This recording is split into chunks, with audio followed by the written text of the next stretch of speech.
Sup folks, welcome to the part 5, of What If Deku Get Reborn as a Vampire, Chapter 27. Wake up. Izuku? Is he okay? He'll be fine.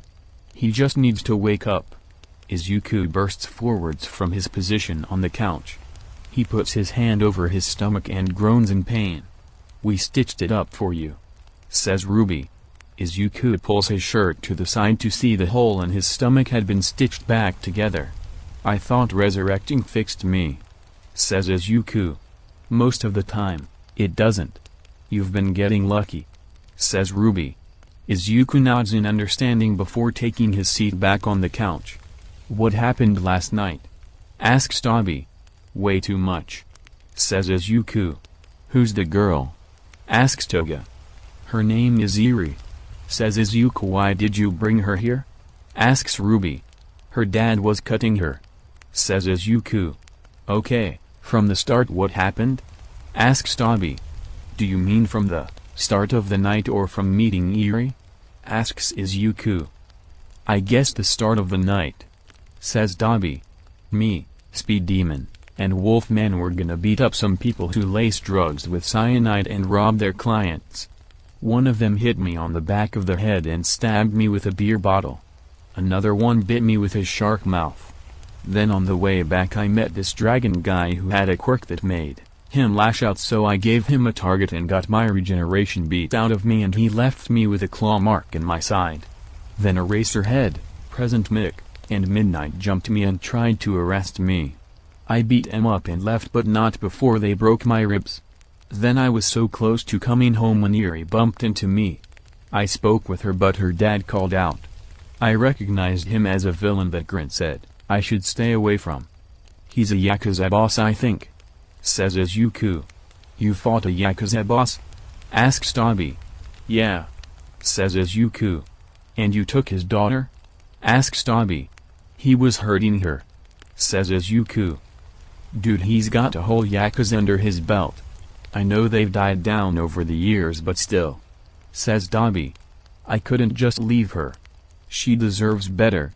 Hell, she's the toughest kid I've ever met. She's smart too, I can tell.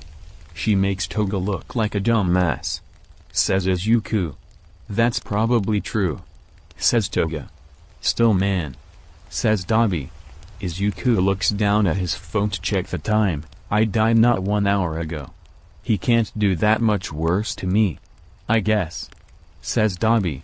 As I was saying, me and Overhaul fought. I broke his ribs, he removed mine and blew a hole in my stomach. He thought I died. I said fuck you, I've got a technique that nobody can beat. While he tried to block that, I grabbed Eri and ran like a bat out of hell. Then we doubled back here, says Izuku. Kid? Asks Ruby. Yeah, says Izuku. Are you okay? Asks Ruby. Yeah, I'm fine, says Izuku. Are you sure? 'Cause it's okay if you aren't, says Ruby. Yeah, I'm sure, says Izuku. Ruby looks at him for a long moment. He knows she doesn't believe him. I mean it. I'd do it all over to help Eri. I'd take those hits to keep the dragon away from that old woman. And I'd fight those drug dealers so they can't poison anybody ever again. The only things I regret are fighting Eraserhead and his trio and not hurting Overhaul more than I did, says Izuku. Ruby's face lifts into a smile. I'm glad to see you doing so well. Izuku smiles back before slowly and subtly clutching his sides. Are you okay? Asks Tabi. Why is he so observant? Thinks Izuku. Yeah, just a little sore. Have you guys helped Eri? Is she still asleep? Asks Ruby. Let me check. Hey Toga? Says Izuku as he walks to the stairs. Yeah? Asks Toga. Do you have one of those little vials you store blood in? Asks Izuku. Yeah, why? Asks Toga.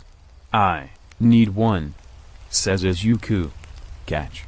Toga pulls one out of her pocket and tosses a little vial over. Izuku catches it and keeps walking upstairs.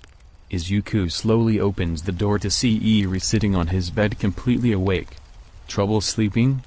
Asks Izuku. Eri nods. You talk much? asks Izuku.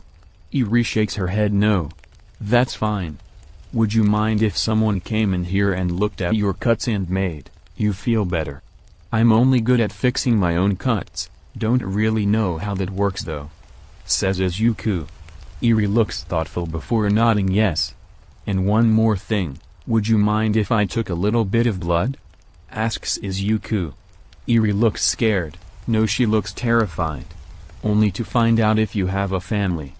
I don't want to hurt you. I just want to help. Says Izuku hurriedly. I trust you. Says Eri. Izuku smiles wider than he has in a long time. Eri notices this. She likes his smile, it doesn't hide anything. It's not too light to her. He's just happy she trusts him. Can I stay with you? Asks Eri. Izuku's brain short-circuits for a second. Are you sure? You might have a family. I don't, says Eri. What about your parents? Asks Izuku. I hurt them. I didn't mean to. It sounds like Eri was going to say more but Izuku cuts her off. It's fine. It was an accident. Accidents happen. I'm gonna look to see if you have distant relatives. If you don't you can stay here. Says Izuku. Thank you. Says Eri. Now I just need a little bit and you're already bleeding so this won't hurt. Says Izuku. Izuku holds the vial under a cut just below Eri's wrist and lets a couple of drops flow into the vial. I'm gonna bring my friend in her to help you. She's a doctor. I'm gonna go see if I can find some family of yours. Says Izuku. Izuku steps outside and Eri hears him talking with a girl. A second later Ruby walks through the door. Ruby quickly works to bandage any open wounds she finds on Eri. The two don't talk. Eri seems stiff and uncomfortable the entire time. Ruby makes sure she moves slow and lets Eri see what she's doing and what she's holding. With Izuku was hopping from rooftop to rooftop looking for Eraserhead. It hurt his ribs but he ignored it. He was hoping he could help him identify Eri's relatives. He goes back to the place where they fought and picks up his scent. He tracks the scent until he finds Eraser limping slowly and dragging both heroes he fought earlier. Jesus Eraser. I didn't tell you to carry M. I said get M fixed. Says Izuku as he hops down to Eraserhead and picks up Present Mick and Midnight. What are you doing back here? Asks Eraserhead. I need a little help with something. Says Izuku. Also where are we taking them? What do you need help with? Asks Eraserhead. I need you to go to your hero database and see if some DNA has any living relatives. Says Izuku. Why? Asks Eraserhead. I saved a little girl not long after we fought. I wanna see if I can get her back to her family. Says Izuku. If you want I could look after her. Says Eraserhead. I think she's scared of other people. Says Izuku. Oh. Is she okay? Asks Eraserhead. She will be. I don't have all the details yet but I'm gonna work on that. Says Izuku. Are you sure she'll be okay? Asks Aizawa. Of course she will be. I'll make sure of it. Says Izuku. It was at this point they both reached I can get in and check the blood. Says Aizawa. Sure and I can drop these two off with Recovery Girl. Says Izuku. You're coming in? Asks Aizawa. Of course I am, why wouldn't I? Asks Izuku. All the heroes that are in there. Says Aizawa. If they try anything I'll kick their ass. I just wanna get the blood checked out by the rat. Says Izuku. If you're sure, and don't call Nezu the rat. Says Aizawa. I'm sure. Says Izuku. The two make their way down to the school's infirmary and drop off Midnight and Present Mick. You're that vigilante I've been hearing so much about, says Recovery Girl. I am. Says Izuku. You've caused me a lot of trouble. Aizawa isn't sleeping enough for me to heal since he started looking for you.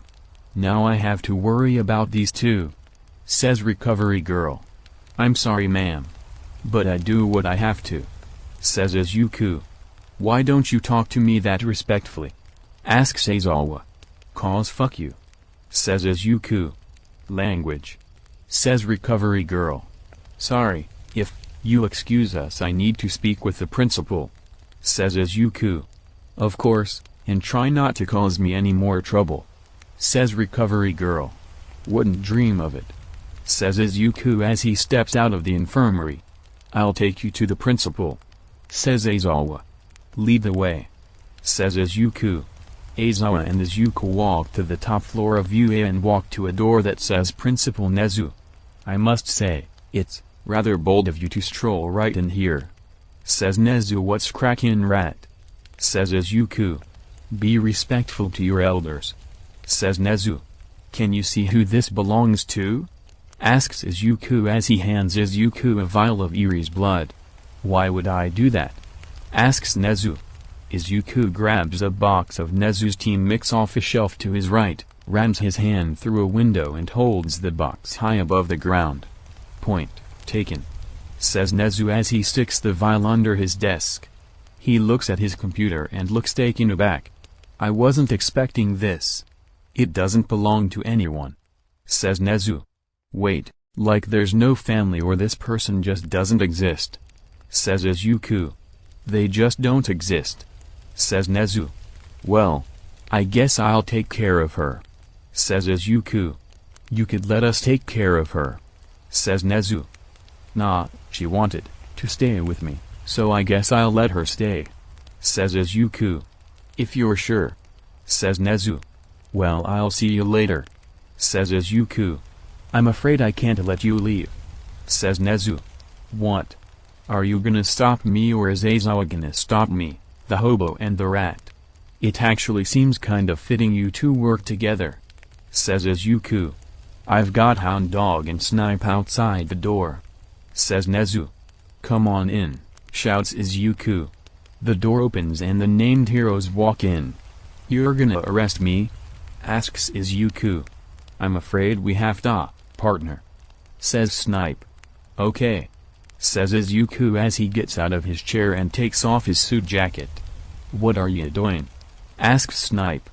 Izuku takes off his shirt to reveal his bandages that cover most of his stomach and chest. A lot of the bandage around his donut hole is crimson. Snipe and Hound Dog both look hesitant about moving forward. What's the matter? Don't wanna fight a kid with a hole in his stomach and a couple broken ribs. Says Izuku. Shit, kid. Says Aizawa. This isn't your fault, mostly. Says Izuku. Mostly? Asks Aizawa. Well, you did break my ribs, and if my ribs weren't broken, I probably wouldn't have a hole in my stomach, so yeah, I guess this is your fault. Says Izuku. I didn't mean, starts Aizawa. It's fine. I came back to life, it's all good. Says Izuku. So, you are immortal. Says Nezu. No one's immortal. Says Izuku. If you'll excuse me. I have a house to get to. Says Izuku. Izuku walks all the way home with no trouble. Except for the pain in his stomach. Izuku finally gets home. Ruby has already left, not wanting to make Iri any more uncomfortable. Dabi and Toga were both asleep, on the couch. Izuku thinks they were waiting for him. He walks up to his bedroom and finds Iri lying there. You can stay, he whispers. Iri didn't exactly smile, but despite that she looked happy. Izuku wanted to see her look happy more. I think I'd like it if she stuck around here. Thinks Izuku. Chapter 28. Izuku spent the whole night sitting in a comfy armchair next to his bed researching ways he could help a traumatized child. He got some helpful tips about dealing with panic attacks, but it was nothing he didn't already know how to take care of. Before he knew it, it was morning and Iri was starting to wake up. When she was awake, she shut up and looked around frantically. She was clearly terrified. As if last night were a dream. Hey, it's okay. You're here. You're safe. They won't hurt you again. Says Izuku. While Iri still looks distressed, she visibly relaxes and brings a smile to Izuku's face. Izuku was going to ask Iri if she was hungry and wanted anything to eat, but was cut short as Iri's stomach growled. Let's get some food in you. What's your favorite? Asks Izuku. I like apples. says Eri softly. I'll be right back. Unless you'd like to come with me? Asks Izuku. Eri shakes her head no. I could carry you, says Izuku. Eri looks thoughtful before nodding yes. Izuku pulls Eri into his chest and firmly yet softly holds her so she can see over his shoulder. Izuku walks downstairs and sees Dabi and Toga talking softly. They both turned to look at him. They both opened their mouths to say something but Izuku cuts them off by tightening the muscles on his face and gently shaking his head. He finishes walking to the kitchen and opens the fridge with his free arm and pulls out a bag of apples. Do you want to eat here or in my room? Asks Izuku. Your room, please, says Eri. Sure, let's go, says Izuku as he carries Eri back to his room. Izuku sets Eri down on his bed and sits down next to her with a deep sigh. Are you okay? Asks Eri. It's been a long couple of days.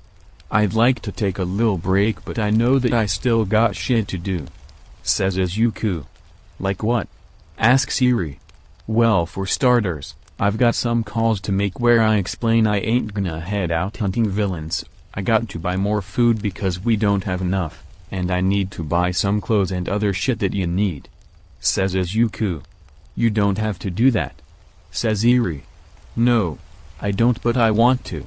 It would be a lot more fun if you came with me, says Izuku. Eri looks unsure before nodding apprehensively. Cool, wanna get started or do you wanna wait for a half hour? Says Izuku. I wanna wait, says Eri. Cool, let's chill out, says Izuku says before lying back and closing his eyes. Izuku and Eri lay down for a while. Izuku isn't asleep but Eri thinks he is. Izuku doesn't say anything when he feels a little extra weight press against his side. Roughly 30 minutes later, he waited a little longer than 30 minutes, Izuku pretended to wake up. Eri rolled off of him. Hey Eri. Ya wanna go shopping for some cool clothes? Asks Izuku. Eri nods. When we buy food, I'll get you an apple pie, says Izuku. Eri smiles and says, thank you. No biggie, says Izuku. Izuku gets up and mutters shit under his breath. Ya mind if I bring the crew along? Asks Izuku. Eri looks away and seems a little scared about the idea. They're strong and I trust them with my life. Should anything go wrong the three of us will keep you safe, says Izuku. Eri looks back at him and nods. Do you want me to carry you? Asks Izuku. Eri nods again. Alright but I have to change first.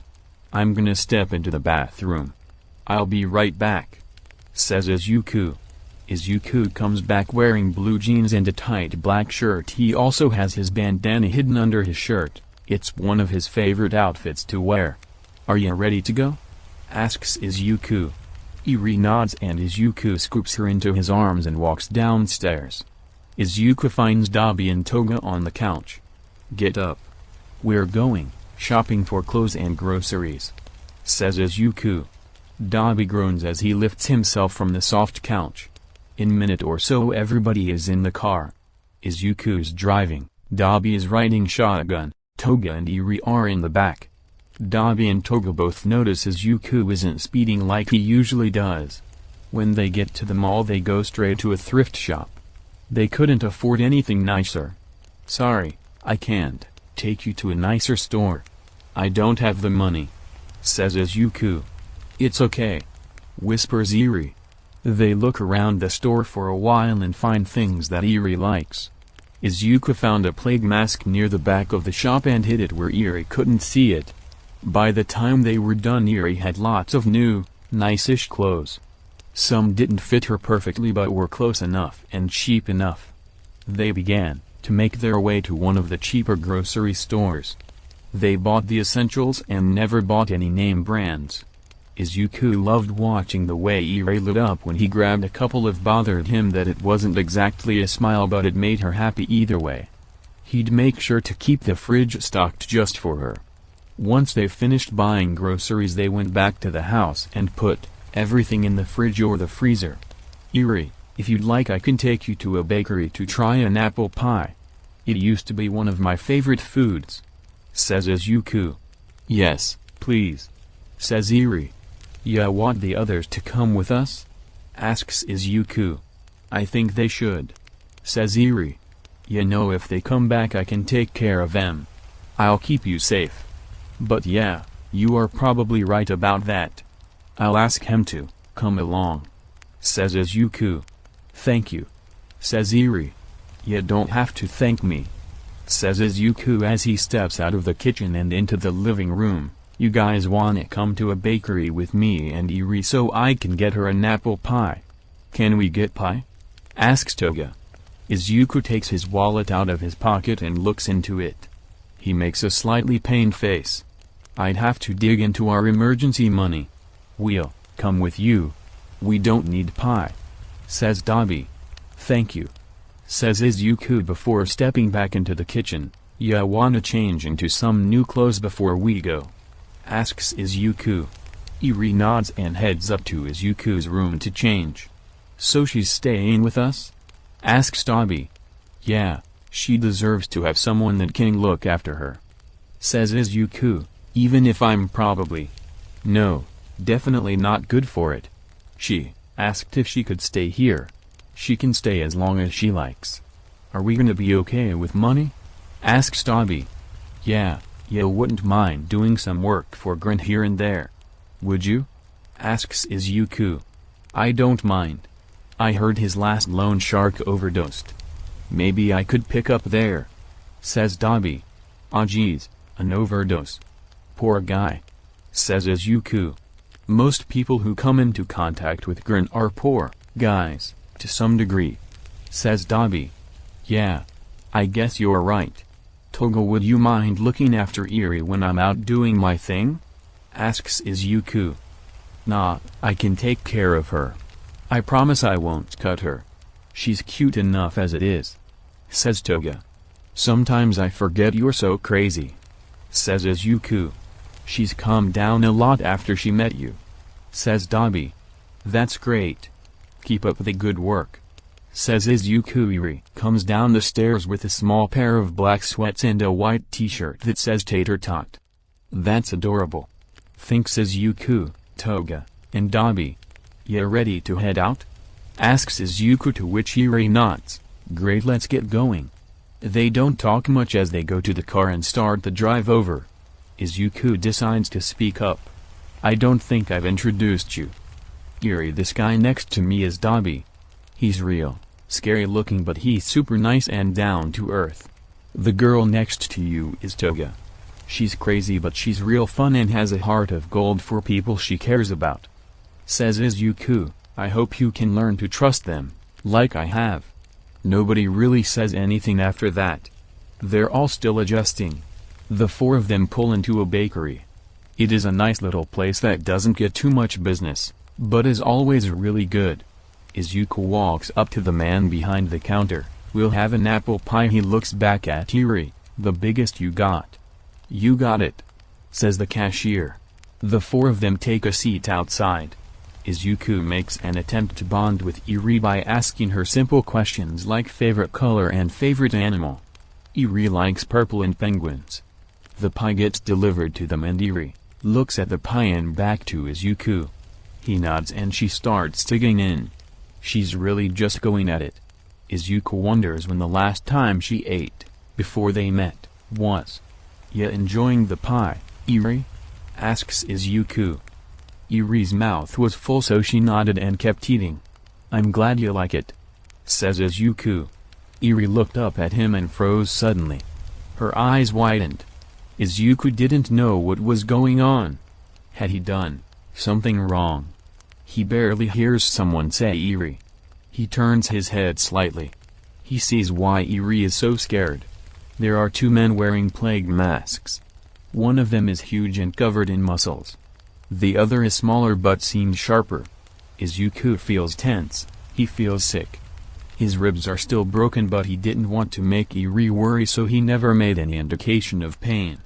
He still had a hole in his stomach. He can't fight like this. Izuku turns his head back to look at Eri. Dabi and Toga haven't noticed they are still on their phones. He taps his claws against the table and clears his throat. Toga doesn't look up but Dabi does. When Dabi looks at him he pulls his mask from under his shirt and over his face. Dabi looks on edge but still looks confused. Izuku rotates his eyes in the direction Dabi needs to look to find the villains. When Dabi sees them his eyes widen. He kicks Toga under the table. "Ow, what the heck Dabi?" says Toga. "SHH," says Izuku. She turns to look at him. She notices his mask and the two masked men. Eri makes herself smaller and sinks into her chair. "Tracker says she's over there," says the big one. "Should we ask those fells? Maybe they might be hiding her. The one with his back to us has green hair, like the vigilante. It might be him, we should be careful," says the smaller one. "If it's him I'll just kick his ass.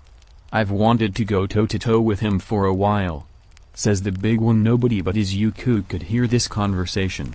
He knew they were in for a fight. "When I give my signal, you two take Eri and run. We'll meet back here if I can beat them," says Izuku. "Are you still hurt?" asks Dabi. Izuku considered telling him the truth but ultimately decides not to. "No. Hyper regeneration is back up. I can take him. I should stay with you," says Dabi. "You can't leave Eri with just one person," says Izuku. Dabi looked like he wanted to argue but said, "Fine, just be careful and try not to rely on Regan too much." "I won't," says Izuku. The villains started to make their way over to Izuku, who got up throughout the trash while keeping his back away from the villains. On his way back to the table, he looked at the big one and said, "Uncle, I didn't expect to see you here. How've you been?" He walks over to the two of them and pretends to trip so he can land on the smaller guy and knock him over. The big guy picks him up and tosses him off to the side. He notices Dabi carrying Eri, and running across the street towards a back alley with Toga following closely behind them. "Come on, nephew," the big guy says mockingly, "we know who you are. It was a nice little trick but we saw right through it. You ain't getting out of this fight, and when we're done with you we'll be looking for your friends." "Ah shit," thinks Izuku again. Chapter 29. Izuku and the bird villains are staring each other down. He can already tell this one is going to hurt. He tells himself he can take it. "So before we got started, I'm Katsuiki," says Izuku. "I'm Kendo Rappa," says Rappa. "Tengai," says Tengai. "Well, I'd say it's nice to meet both of you but you seem like pieces of shit and I want to kick both of your asses," says Izuku. "It's kinda funny how that works out, 'cause I wanna kick your ass, too," says Rappa. "Well, ain't that just crazy?" says Izuku. "And if you don't mind, I'm gonna start that right now," says Rappa. "As a matter of fact, I do," says Izuku. Before Izuku can say anything else, Rappa is right in front of him throwing a flurry of punches. Izuku blocks but they still send him flying. He manages to land on his feet and brings his arms back up. He moves back towards Rappa. He makes sure he keeps his distance. If Rappa catches him head-on he's in trouble. He looks to Tengai and finds him just standing in the back watching. His musing gets cut short by Rappa throwing another barrage of punches that he has to jump back from. He dashes back in as fast as he can. Rappa throws a barrage of punches but this time Izuku jumps over him and tries to punch him in the head. He feels his fist connect, but not with Rappa. He looks down and sees translucent barrier blocking his punch. Now he knows what Tengai is doing. As soon as he lands he dashes for Tengai only to find a barrier surrounding him on all sides. He jumps back once more as Rappa puts himself between Izuku and Tengai. "You really gonna let Shield Boy protect ya? Ya can't take a hit, can ya, pussy?" asks Izuku. "The hell I can't. Tengai, quit mackin' shields. I fucking got this," says Rappa. "Are you sure?" asks Tengai. "Hell yes, I'm sure. He's fast as hell dodging my shit like that. I wanna go with Guy," says Rappa excitedly. Izuku looks back at the seating area he was eating at, runs towards it and grabs a chair. He proceeds to throw said chair at Rappa as hard as he could. Rappa sends his fists towards the chair and sends it flying back. So that's it, huh? You don't have super strength. You just punch real hard.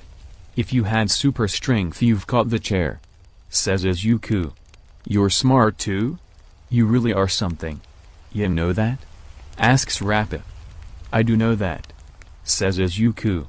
Rappa comes back and swinging at Izuku, but instead of dodging, Izuku grabs both of Rappa's arms. Rappa can only move his arms forwards, he can't break Izuku's grip. Izuku tries to knee Rappa in the stomach, but he gets blocked by Tengai's barriers again. He throws Rappa's arms to the side and knocks him off balance while trying to punch him in the chest. When that doesn't work, Rappa swings at him and Izuku catches it. This time Izuku decides the best course of action is to spin and throw him. Once Rappa is out of the way, he lunges for Tengai. He sends a series of scattered punches looking for a hole in his barrier. He has to jump back due to Rappa getting back up. He isn't getting anywhere, he needs to finish it soon. He's still hurt all over from his fight with Overhaul, although he'd never admit he's in pain. If he runs he's almost certain he'll run straight into a barrier. He doesn't want to kill either of them, but he knows shooting is his only way out, either that or talking his way out. You two really make an annoying combo, says Izuku. Well, that's just not my fault. Tengai won't stop with the shields. It's his damn fault. He won't stop, says Rappa. You really don't seem like you belong in the Yakuza. What are you even doing with this guy?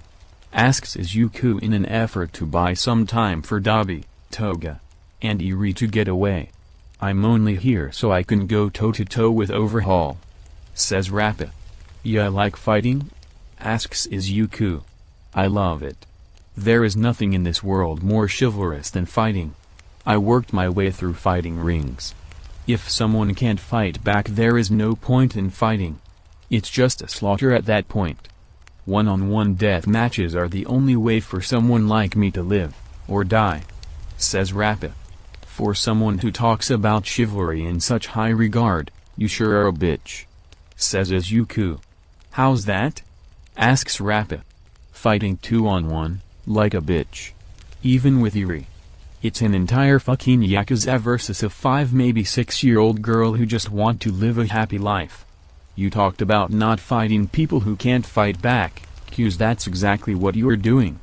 You gotta be a real dumb fuck to preach about chivalry while taking the Yakuza's side in that fight, says Izuku.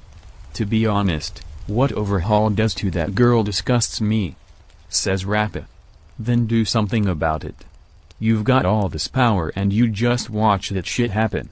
You're disgusting, says Izuku.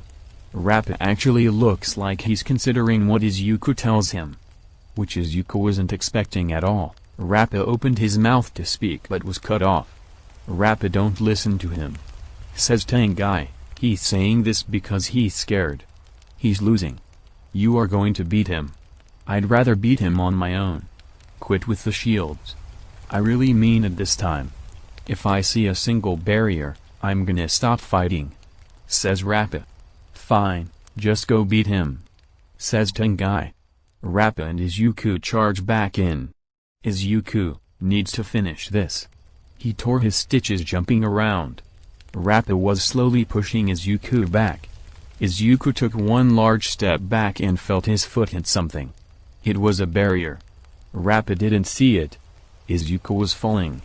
He had less than a second to throw his arms up to block a punch. Without footing he got sent flying. He hit the ground on the other side of the parking lot with a thud. He rose to his feet and stared Rappa down. All right, I'm done, says Rappa. What? Asks Izuku. You're bleeding, says Rappa. Yeah? Says Izuku. I didn't hit you hard enough to cut you open. You're fighting hurt, aren't you? Asks Rappa. Izuku doesn't respond. He can keep going, it doesn't hurt. I'm done fighting you. I really am sorry, by the way, says Rappa. Izuku smells smoke. What for? asks Izuku. "We aren't the only group looking for Eri," says Rappa. "Rappa!" shouts Tengai. Izuku turns around to see smoke and blue cinders floating through the air a couple of blocks away. "Shit!" shouts Izuku as he runs towards Dabi's fire. A barrier pops up to stop him. Izuku whips around and fires of 2 shots at Tengai, who puts up a barrier to stop the bullets. By this time Izuku had got past the barrier and was on his way towards the fight. One word keeps flashing through Izuku's mind as he runs. That word is fuck. When he turns the corner and looks into the alley, he sees Toga on the ground with blood pooling by her head, Dabi shooting fire at a villain who seems to be made of some sort of crystal L, and a villain holding a sword. A third villain was coming at Dabi from the side, and Eri was behind Dabi stiff as a board as he fought to keep them back. Izuku dashes toward the villain that is flanking Dabi and slams into him with his shoulder. Dabi looks at Izuku with wide eyes. "Cover me," says Izuku as he darts towards the villains. He smashes his fist into the crystal man, slides back to dodge the woman's katana. He recognizes Katana Girl. He knows he can't use a gun or shield, pull it towards herself. The third villain can bite through just about anything, or at least Izuku's pretty sure that's what he can do. So Tabe can bite through anything, Hojo who can coat himself in crystals, and Setsuno who can pull weapons towards herself. Hojo swings at him and he ducks under it and shoves Hojo into Setsuno. "Stay behind Dabi," says Izuku to Eri. He didn't check to see if Eri would respond. He slammed his fist into Hojo and sends him staggering back. Izuku jumps into the air and Dabi takes his chance to shoot his fire under Izuku and into the villains. Hojo managed to take the brunt of the attack for his partners but was covered in scorch marks. "I swear to God, if any of you hurt Eri, I'm gonna bite your fucking throats out," shouts Izuku. Hojo and Izuku rush each other again. Izuku's getting tired. He's been going without a major break for hours. Today and yesterday feel like years for Izuku. So when he finally lands a solid hit directly into Hojo's face, sends him across the alley and knocks him out, he feels real damn good about himself. His good feeling gets completely shattered, much like the glass bottle he heard break against Dabi's head. He turns to see Dabi on the ground unconscious, and next to him he saw some weird-looking fucker with a fuzzy coat and a bird mask. He faintly recognizes the man as Sakaki. He notices the beer bottle in his hand. He also takes notice of his other hand wrapped around Eri's neck. Izuku takes a step towards Sakaki before feeling disoriented. It was then he remembered Sakaki's quirk, sloshed. It makes his opponent lose their sense of balance as if they were as drunk as he is. "Trying to make me tipsy won't work. I'm a chronic alcoholic and you can't do a damn thing to me," says Izuku. "On a related note, if you hurt her, I'm gonna have to break your ribs and pierce your liver. Good luck drinking then, dipshit." It was at this time Izuku realized that Dabi and Toga were both out. He has 2 Yakuza members behind him and 1 in front. The one in front happens to have a hostage whom he is greatly attached to. He really is fucked. Setsuno and Tabe run up at him from behind. Izuku whipped around and clawed at Setsuno's katana and slapped Tabe across the face. He began to dance around Setsuno's sword and Tabe's teeth. He tried to get closer to Sakaki and Eri but he just couldn't. Setsuno's range with the sword was hard to get around. He finally just grabbed Setsuno and bashed his head into her head. Izuku made a mad dash for Sakaki. Right before he got to him he hit a barrier. "Fucking goddammit," thinks Izuku. He sees Tengai standing at the end of the alley. He whips around and catches Tabe right before he clamps his teeth down on Izuku's head. It was then he noticed that Hojo was back up and Setsuno was gone. He throws Tabe at Hojo and tries to claw his way through the barrier. His hands are moving a mile a minute. If All Might himself were here he would have been impressed at how fast his hands were moving. The shield began to crack. He was doing it. He was gonna get Eri back home, remove the tracker and give her the life she deserves. As he was working his way through the barrier he heard an engine behind him. He turns to see a large black van with Setsuno driving and Rappa in the passenger seat. The car hit him head-on and sent him flying through the shield. They slammed on the brakes and all the villains and Ire piled into the car as Izuku struggled to get up. When he got to his feet he saw the van reversing out of the alley. He got up to chase them. They drove and he ran. He was catching up. They couldn't go fast enough to lose him with the turns they had to take. His legs are on fire. His ribs are killing him. He doesn't feel like he could throw a solid punch, but he kept running after them. He finally got close enough to grab the back bumper mid-intersection. It was at that point he realized they were running a red light and he was about to get hit by a car. He tried to brace himself, but the impact made him lose his grip and send him flying. He managed to get up again to see the villains pull onto the freeway. He lost them. He lost her, and he would be damned if he wouldn't get her back. Chapter 30. Izuku was currently limping back towards Dabi and Toga. It was slow and painful. He struggled to stay on his feet. His vision was blurry and he had a headache. He was almost certain the car crash gave him a concussion. Despite this he continued on his way until he found Dabi and Toga. "Are you and Iri okay?" asks Dabi frantically. "Where's Iri?" asks Dabi.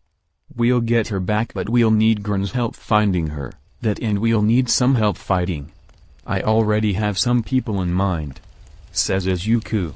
"This might be a bad time, but you look fantastic with all that blood," says Toga. "It is a bad time, but thanks anyway," says Izuku. "Let's get back home." The three of them walked back to the pie shop. Izuku took his mask off on the way over.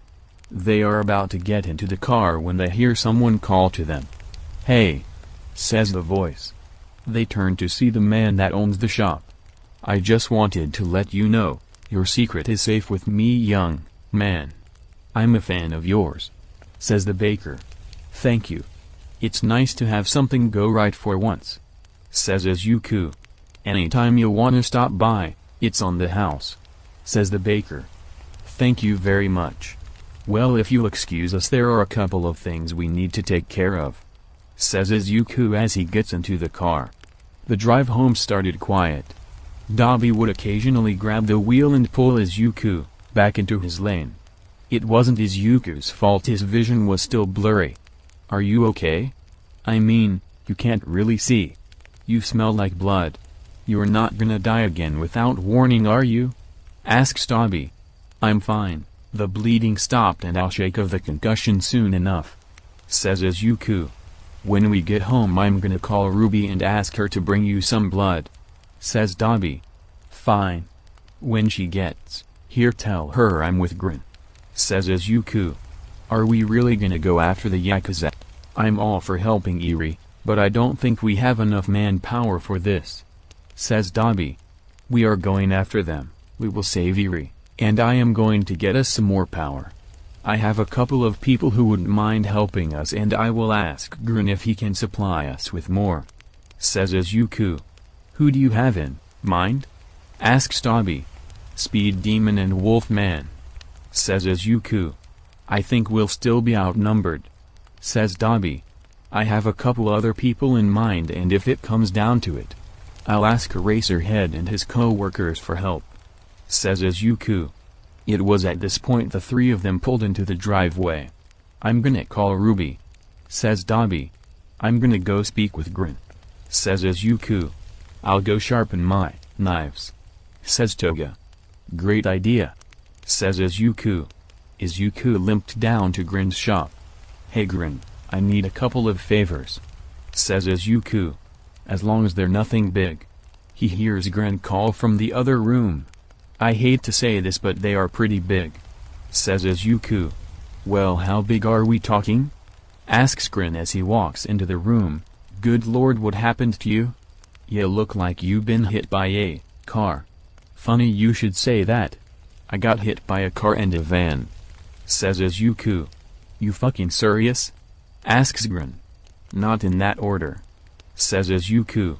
"So, what exactly do you need from me?" asks Grin. "Firstly, I need whiskey," Second, I need you to gather any information on the Yakuza Shihuseikai. Third, I need to ask you if you can get anybody to help me bring them down. Says Izuku. I can do all of those things, but why do you want to go after the Yakuza? Asks Grin. Overhaul has a daughter. I fought Overhaul. I saved her. She had a tracker in her. Most of the 8 precepts of death came and took her back when I took her to get pie. They hit me with a fucking van and Overhaul killed me last night. Also, reviving doesn't always heal me completely. Says Izuku. Okay, that's a lot to unpack.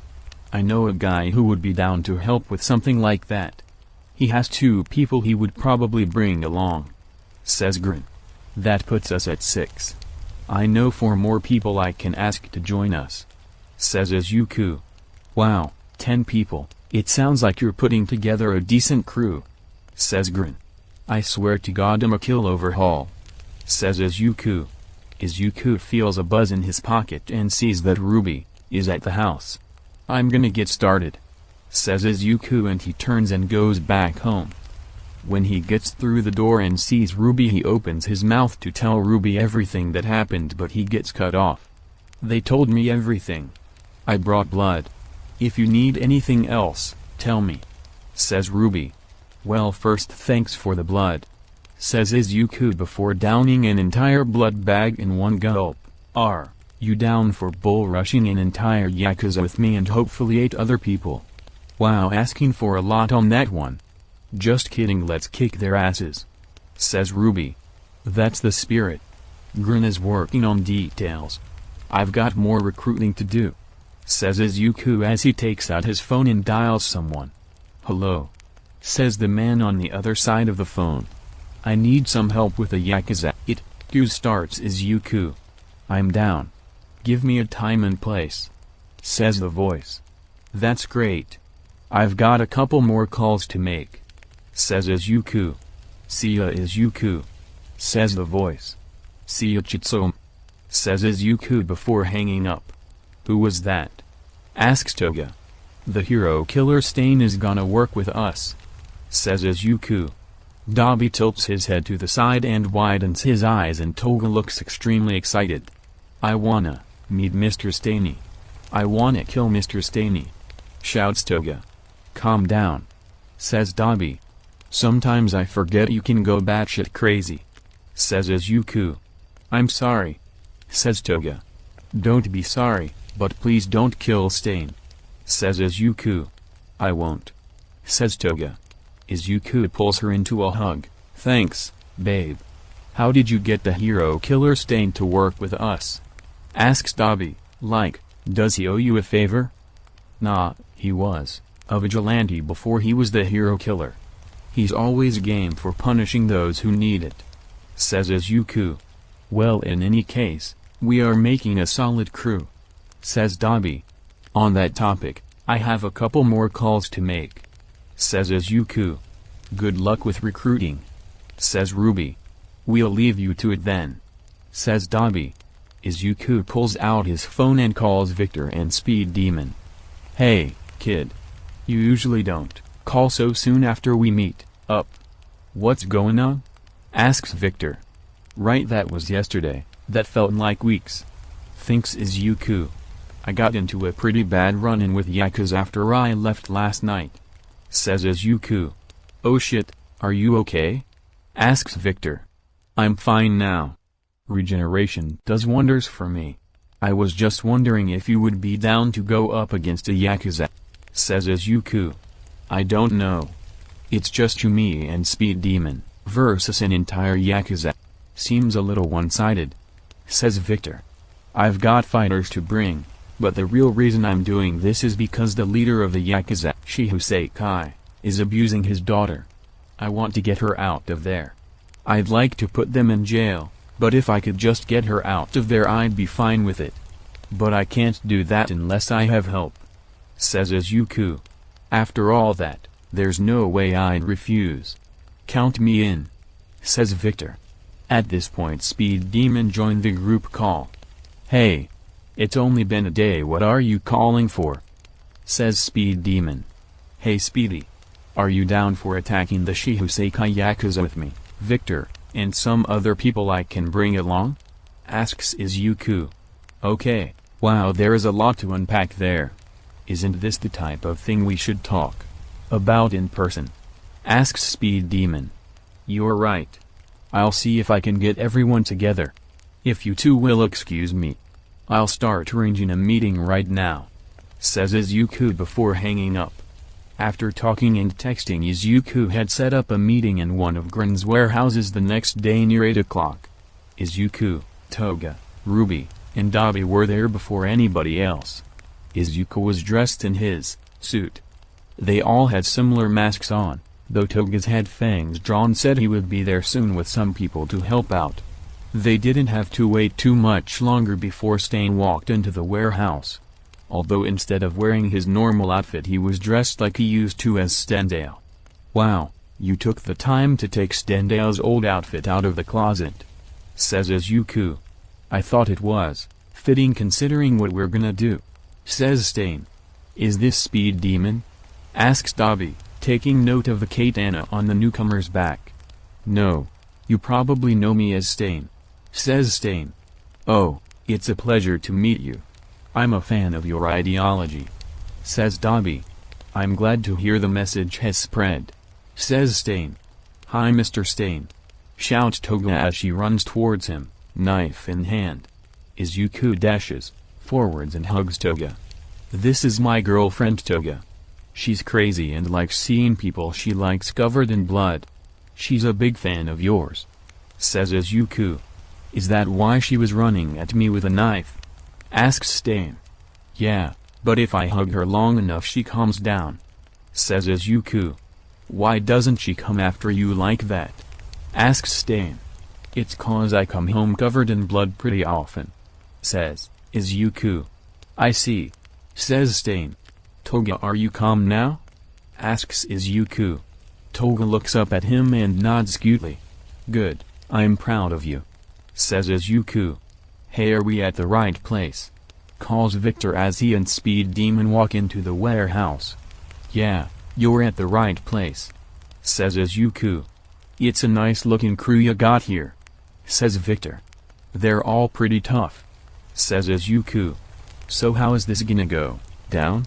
Asks Speed Demon. Great question. My broker is gonna bring over a couple more fighters. While he's doing that, I've got information about members of the Yakuza and we are gonna plan out who takes who. The main goal is to save Overhaul's daughter Eri.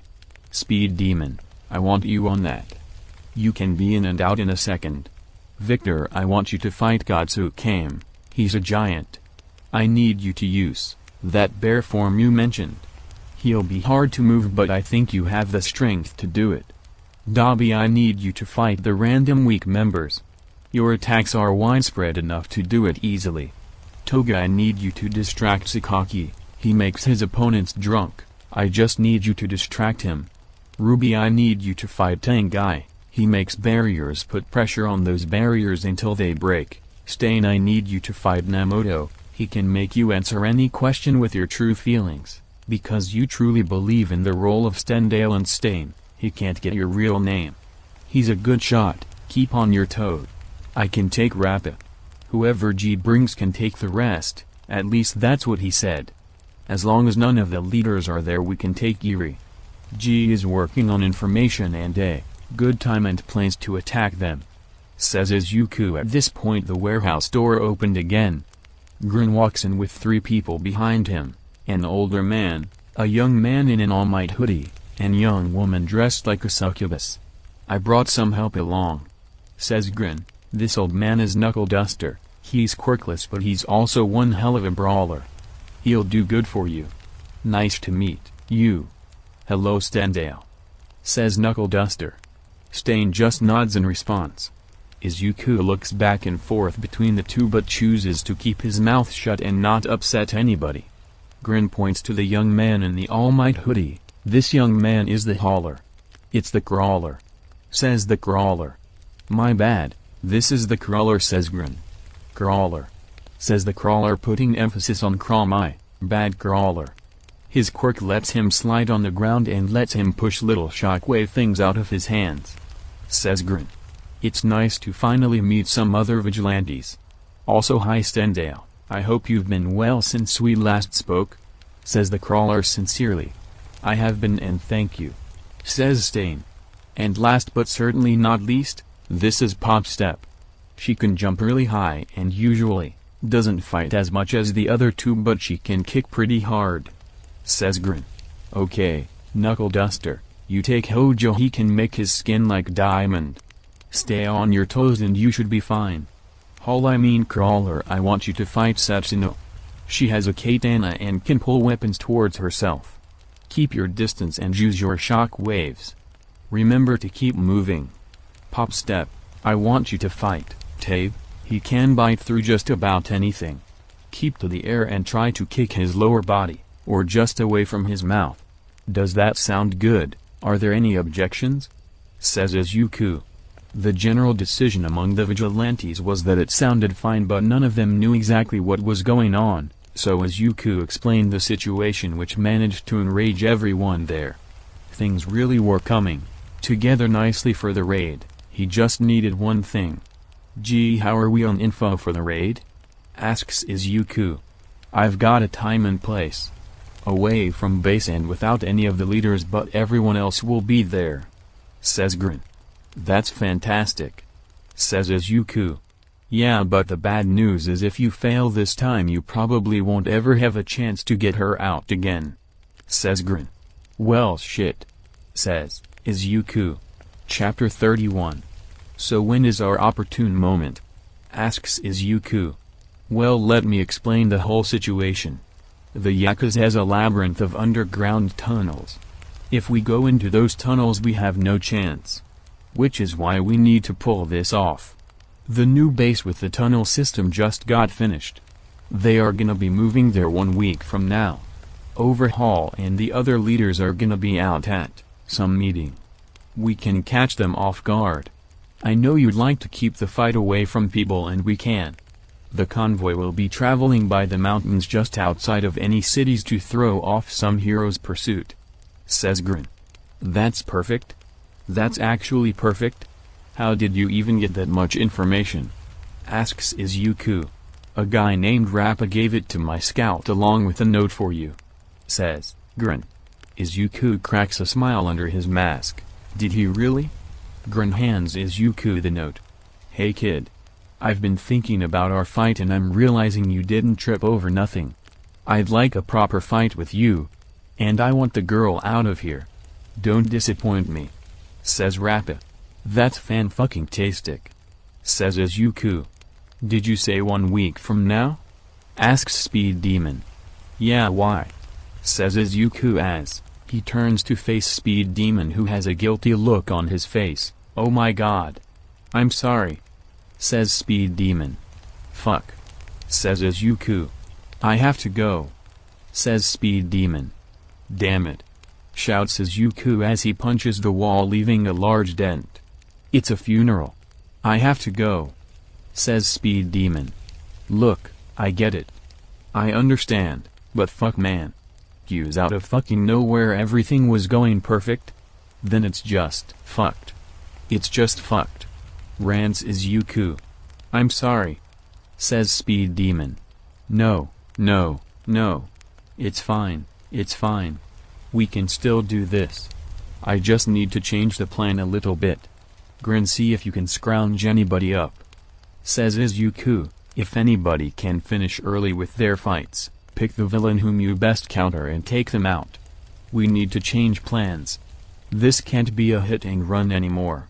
None of us move fast enough for this. We need to beat them while protecting Erie. I think we can do it, but just in case Grin, I really need some help on this one. I'll see what I can do.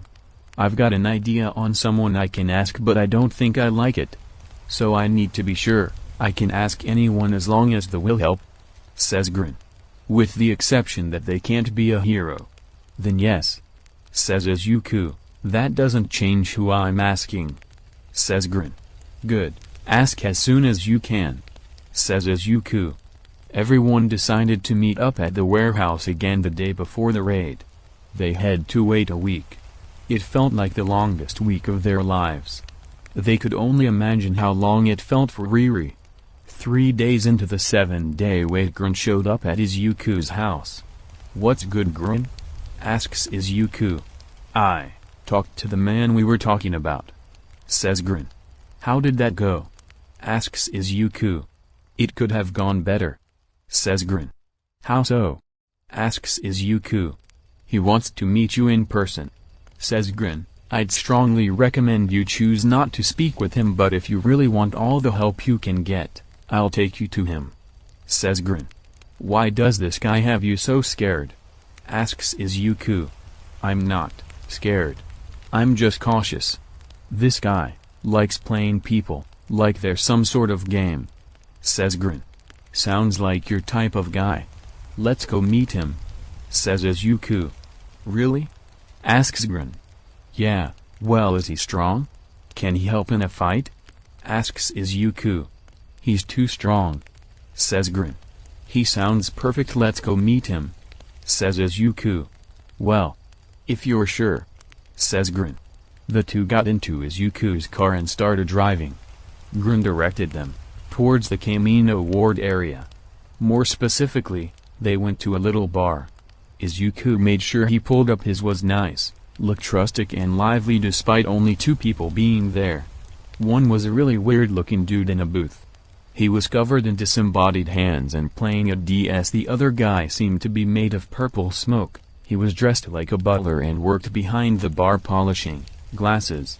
"Afternoon, Kurogiri," says Grin.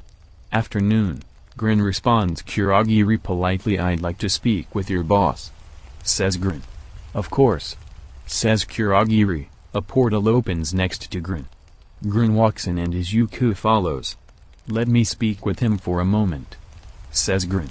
"Sure," says Izuku as he takes a seat at the bar, while Grin walks into the closing portal. Izuku extends his hand towards Kurogiri. "Nice to meet ya. I'm Katsuiki." "The pleasure's all mine," says Kurogiri as he shakes Midoriya's hand. His smoke feels cold. "Well, ain't you polite?" asks Izuku rhetorically. "On the topic of politeness, can I get you a drink?" asks Kurogiri. "I'll have a Jack Daniels." "Thank you very much," says Izuku. "You're quite welcome," responds Kurogiri as he pours Izuku a drink.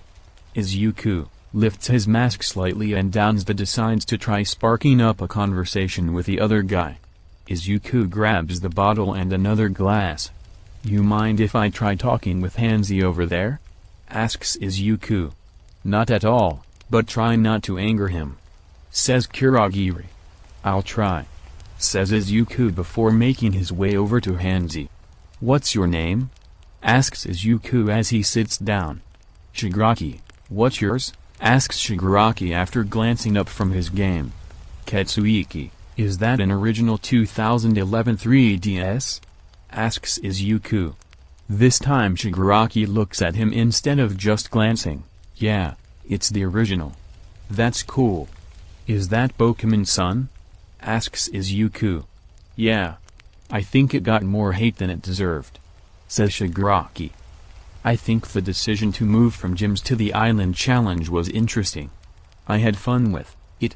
I only need like 8 hours of sleep a week because of my powers, so I've been catching up on lots of old movies and games," says Izuku. "I wish I didn't need to sleep," says Shigaraki.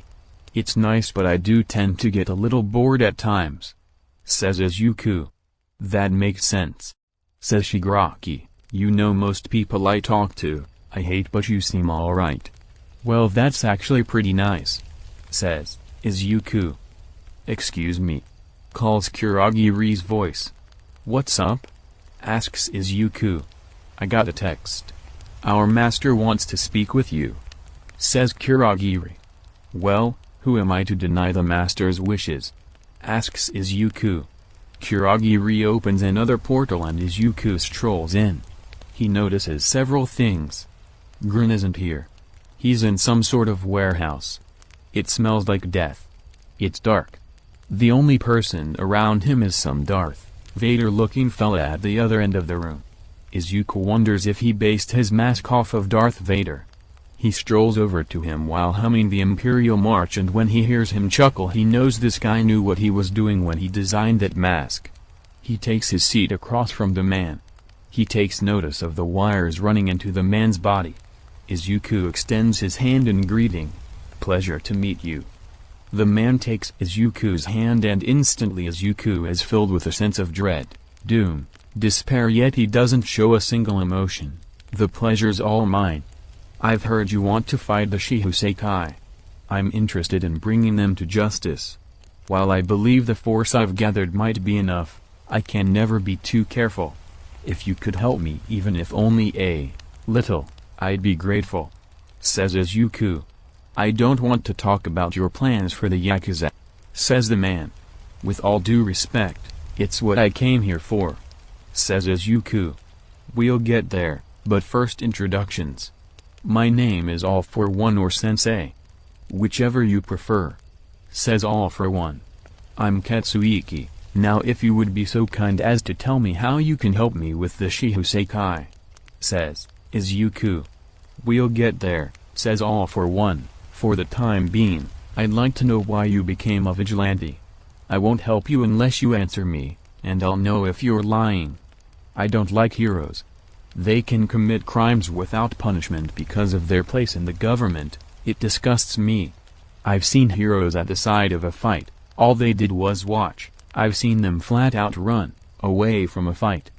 Granted, there are ones that put their life on the lines for no reason other than justice and the greater good. They don't come often," says Izuku. "You don't think heroes do their jobs properly? But why should you be the one to do it for them?" asks All for One. "I don't really know, but it feels right." "No, that's dumb. I can't sit here and lecture people about heroes and not do anything about it. If I see a problem and I want it fixed, I'd be a moron to just watch the problem grow. There is something wrong and I not only want it fixed but I have the power to fix it. So I'm going to," says Izuku. "My lord.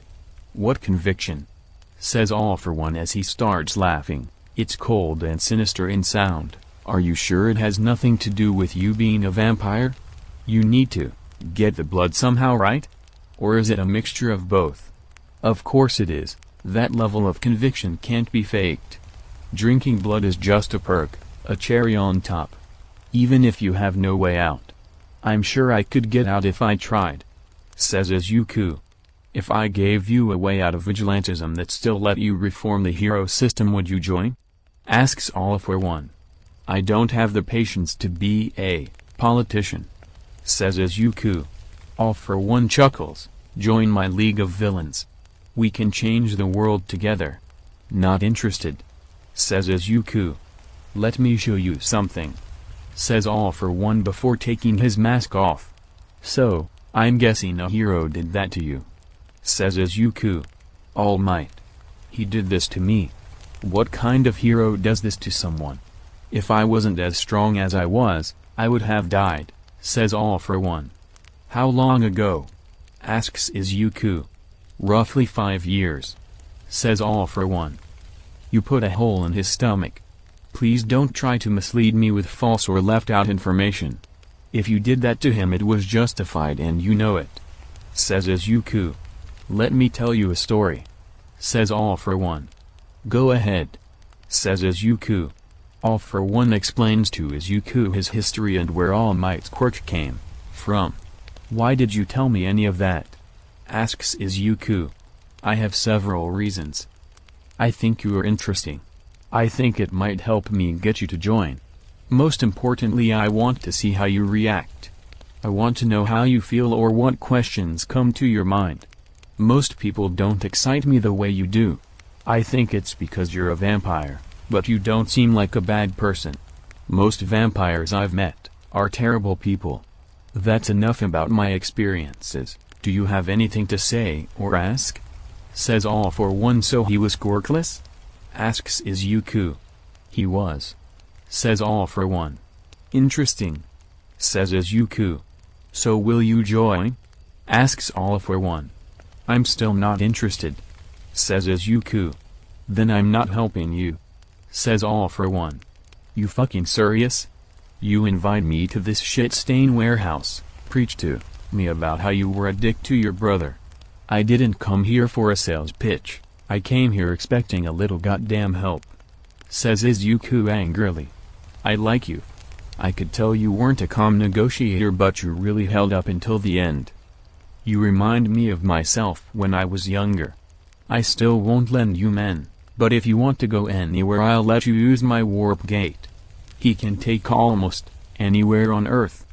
Go around the world fighting villains. How does that sound? Says All For One. Okay, I'm still mad that you aren't helping with the raid, but that warp gate sounds nice. Thank you for that. Now if you'll excuse me, I have to get ready to put the Shihuseikai into the ground. Says Izuku slightly miffed. That's the spirit. Says All For One, smiling once again. Something about this guy puts Izuku on edge, but he doesn't show it. Not long after Izuku's meeting with All For One, it was the day of the raid. Everybody knew what they had to do. Izuku chopped down some trees and blocked the road with the logs. Everybody was hiding behind trees along the road through the mountains. Despite not being in the city, Izuku was still worried about how close they were. If things went wrong here, they would be fighting in people's homes. Izuku could see car lights filtering through the trees in the distance. They would be here soon. Izuku stood on top of the logs he set up to block the road. Dabi and Ruby were far back. They would close off the escape route with a wall of fire, and Izuku would stop them from going forward. As he saw the vans carrying all the Yakuza members, he starts to wish he brought Eraserhead along. Here we go, thinks Izuku. Chapter 32. The convoy pulled to a stop. Izuku saw Dabi peeking out at him. He shook his head. It wasn't time yet. He noticed Victor shift to get a better angle with his minigun. Izuku was extremely surprised when he first saw Victor carrying it. Give me the girl, calls Izuku. No response. Did you dumb sons of bitches go deaf? I said give me the girl, shouts Izuku. Fuck OFF. Comes a voice from the car up front. Are we gonna have a problem? Asks Izuku. It's all of us and one of you. We damn well will have a problem, shouts the voice. Stop your engines before I rip it out of your car and beat you shitless with it, says Izuku. The car burst forwards. Izuku hops to the side, lands on his feet, jumps into the air, and kicks the side of the car with both legs. This move sends it off the road and down the hill a ways. This move also seems to initiate the fight because almost everyone is out of their vans. He sees the 8 precepts behind all of the cannon fodder. You sure you want to do this? You guys are already down a van, asks Izuku. Izuku begins to hear a voice in his head. It's me, Ruby. Do we start yet? Asks Ruby. Not just yet, I'm still negotiating. Ask Dabi to try to start blocking the road behind them. Make sure he does it quietly, thinks Izuku. Alright, and be careful, says Ruby. Get out of the road, shouts Nemoto. You know you can't beat us, don't you? Of course I can't, says Izuku, who just remembered that Nemoto can make him tell the truth.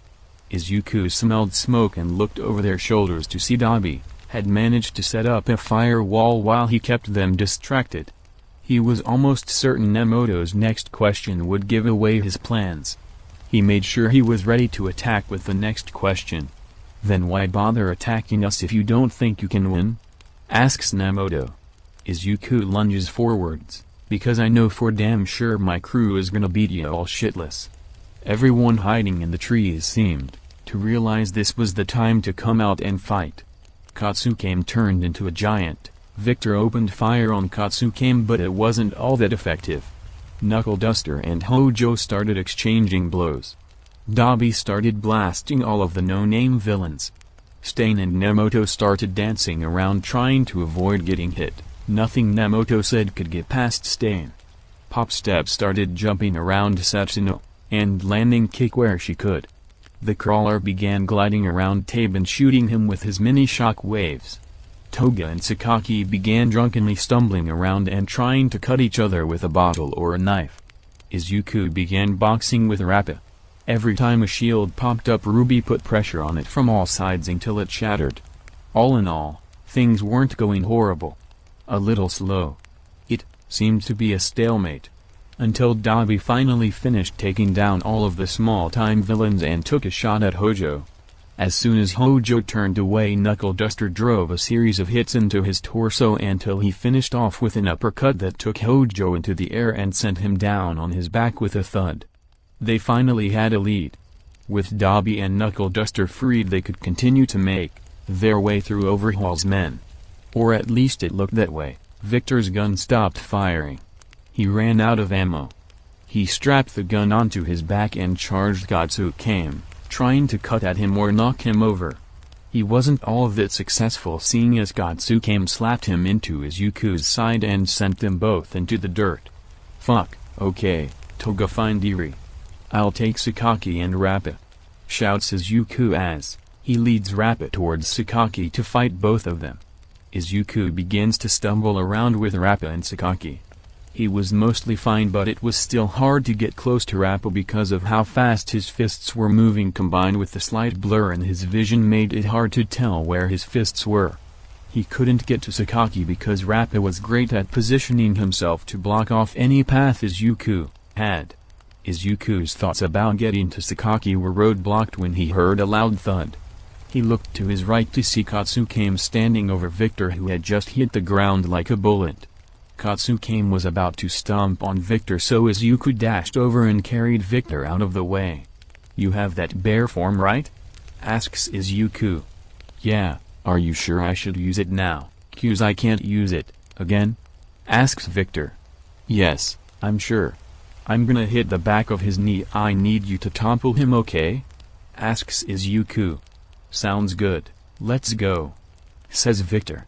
"Great," says Izuku before dashing towards Gatsukame. Izuku managed to slip under his hand and run between his legs. Before Gatsukame could turn around, Victor distracted him by throwing a tree directly into his chest.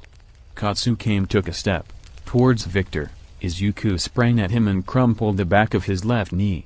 Victor took this chance to leap off of a tree and hit him in the chin. This action toppled him and everyone underneath scrambled to get out of the way. Once Izuku and Victor were back up the ramp, Gatsukame sat on his head and slammed into it repeatedly until they heard him groan, and saw him start shrinking. "There you go. That's how you do it," shouts Izuku excitedly. "Great looking, kid. Keep it up," says Victor before rushing Rappa, now back in his wolf form. Izuku was about to jump back and then fight the nearest villain. The plan had kind of been thrown off. Most people weren't fighting the person they were originally chosen to fight, but they were winning, so Izuku didn't mind. However, one thing that did concern Izuku was the fact that they had gone far off the road and ended up getting far too close to the city for his liking. He also noticed Dabi's original roadblock fire had spread into a sizable forest fire. And the last thing he desperately needed to fix was that Eri and Toga were still here. Oh, and one more thing was bothering him. Rappa seems to have launched a car at him. Izuku swings both arms at it and sends it back towards Rappa. Rappa punches it straight up and runs towards Izuku. Rappa stops short and begins to circle him. "Hey kid," says Rappa. "Hey, big fella," says Izuku as he starts to circle Rappa while avoiding low-hanging branches. "You've been busy since we last spoke, haven't you?" asks Rappa. Izuku didn't think it was Rappa's goal to distract him from the battle because Rappa doesn't seem like the type of guy to do that, but he looks around just in case. Everybody seemed to be holding their own. Winning, actually. It makes sense, they've freed up some of the crew to double-team some opponents. "Yeah, I've been trying to get a big crew together. Some people couldn't make it, but I think we are doing just fine," says Izuku. "Did you get my message?" asks Rappa. "Yeah, I did. Thanks for that," replies Izuku. "Don't thank me.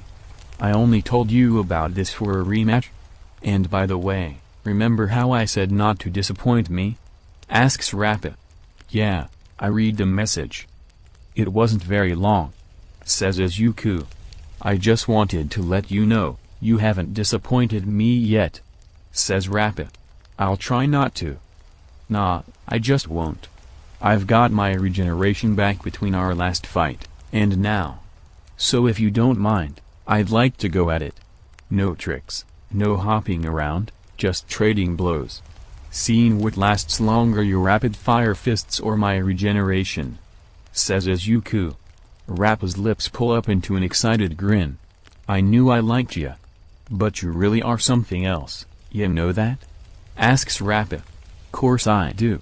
Says Izuku. That's what I like to hear. Says Rappa as he clears the gap between Izuku and himself. One of the perks of Izuku's regeneration is that it absorbs kinetic energy to an extent. A hit from Rappa would send a normal man flying. For Izuku it hurts like hell, but he can stay in close and swing back. So he did. He and Rappa began pummeling each other. Rappa naturally hit much faster and harder.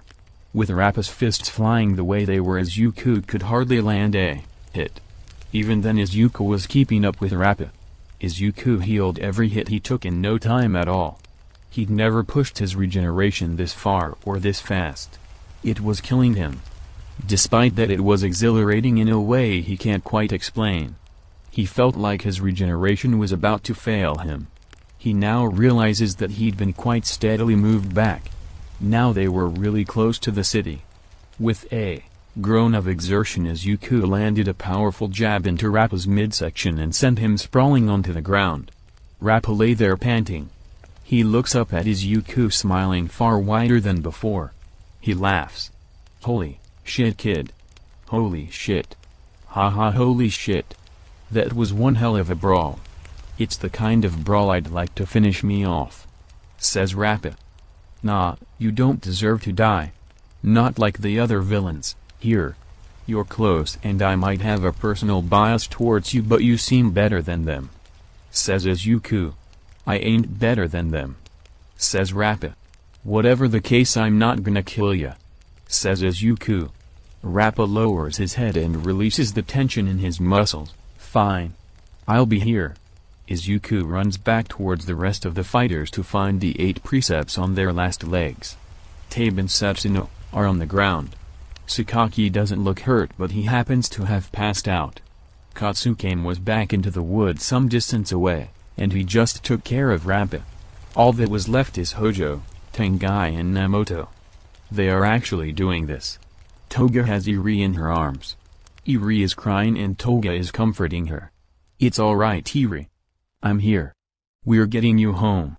Says Izuku. Izuku takes another, closer look at had a lot more bandages than last time, and new wounds. They hurt her. They took his girl, and they hurt her. Izuku turned his head to the 3 remaining precepts. I just have a couple things to take care of. Don't worry. I won't be long. Says Izuku. As he charged towards them, he considered killing them. Actually doing it. He's never killed someone before, and even though he feels these people deserve to get their throats slashed open, he doesn't want blood on his hands and chooses not to kill them. That doesn't mean he can't hurt them, because he plans on hurting them as badly as he can without scarring anybody watching. He goes for Hojo, who seems to be using himself as bait for Izuku. Izuku ducks under a shot from Nemoto's pistol. Ruby breaks through Tengai's shield. Izuku wraps both arms around Hojo's waist and tackles him. Ruby and Dabi work on keeping Nemoto's shields busy. Knuckle Duster and Stain rush Nemoto and the rest stay back with Iri. Once Hojo is on the ground, he gets up, pins Hojo's arms under his knees and starts punching and scratching him. Eventually Hojo throws him off and they roll across the ground. Izuku feels the ground under him turn from dirt into concrete. He looks around to see they actually did get into town. Granted, it was pretty far out, but still in town. He heard the sound of a vehicle coming his way. He looked up to see a black van. Out of the van steps Overhaul, Sypnosis, and Mimic. Things just went to shit again. Chapter 33. As soon as Izuku saw the leaders of the Shihosekai step out of the car, he froze completely. He just stared at them like a slack-jawed idiot. Hojo took this opportunity to throw Izuku away. Izuku immediately sprung to his feet. How the hell did they get here this fast? He was supposed to be busy today. We need to get the hell out of here, thinks Izuku as he takes a step back. No, if we turn and run he'll skewer us from behind. We have to fight him. We can leave the precepts to some of the weaker members of the team in Dabi for range. Victor, Stain, Knuckle Duster and I can take the leaders. Izuku rushes towards Overhaul. He fails to notice Mimic enter the van next to Overhaul. Right before he reaches Overhaul, Mimic drives the van straight into him. He put his hands up on the hood of the car, dug his feet into the ground. The van pushed him back a couple yards, but he managed to stop it. He noticed some weird-looking lines growing on the hood of the car. He quickly bent over backwards as a metal spike shot out of the car. He leapt out of the way and saw Chizaki had his hand on the back of the van. Izuku scrambled to his feet in time to sidestep out of Overhaul's reach. "Wolfman, Stendale, help with the new guys!" shouts Izuku. The two quickly ran over to help him. Victor started fighting against Mimic and his van, while Stain started fighting Chronostasis. Izuku and Overhaul began to circle each other. Izuku would pull out a gun, but he was certain if he did, Overhaul would begin to fight with ranged attacks and Izuku can't keep up with him that way. However, in close range Izuku could dodge his hands all day, so he decided to stay close. To give himself a little extra range, he pulled his hunting knife out of the holster on his belt. He held the knife out in front of him in his right hand. He kept circling, but he began to slowly move forward, as did Overhaul. Overhaul made a swing at Izuku that Izuku dodged, and Izuku swung with his knife and Overhaul ducked under it. Despite popular belief, Izuku isn't actually that skillful when it comes to fighting. He's more of a brawler than anything else. Never has been good at targeting hits or anything like that. The only thing he was really good at was dodging. Like unnaturally good. Growing up quirkless does that to you. He's got lots of experience. Normally he just takes shots as they come because he can heal and it's just faster to fight that way. He'd fight like that here if he could, but too many people were counting on him. Eri needed to get out of here and none of the vigilantes were fast enough to fight Overhaul if he got past Izuku. So he'd have to play carefully. And so he did. He and Overhaul circled and swung but had trouble getting hits in. Izuku heard some rumbling in the distance. He jumped away from Overhaul. Not far enough for Overhaul to fight ranged, but not close enough to get caught by his hands. He looked towards the rumbling noise and saw Katsuki, not as big as before but still fairly, was almost 50 feet tall earlier. Now he looked around 20 feet. Still big but not unbeatable. Earlier Izuku thought he smelled like quirk enhancers. He still did, but they probably wore off during the fight. Katsuki fight Katsuki, shouts Overhaul. Shit, I can't fight both. Well, maybe I can, thinks Izuku. Katsuki ran at him and swung. Izuku flipped over it. He and Katsuki began dancing around. Katsuki cracking the road and the sides of nearby buildings as they fought. Once again he noticed that his little army kept getting forced into the city. If this kept up it would get bad. He looked around for Overhaul while fighting and didn't see him. He tried to smell him. When he did, he noticed he was heading towards other members of the vigilante group. Izuku made a dash in that direction and saw Overhaul, but before he could get to him he felt Katsuki's hand wrap around him. He never should have taken his attention off of him. Izuku felt his feet get lifted off of the ground. He then felt the ground full force as Katsuki swung him into the ground twice before Izuku could break his grip and pounce out of the way.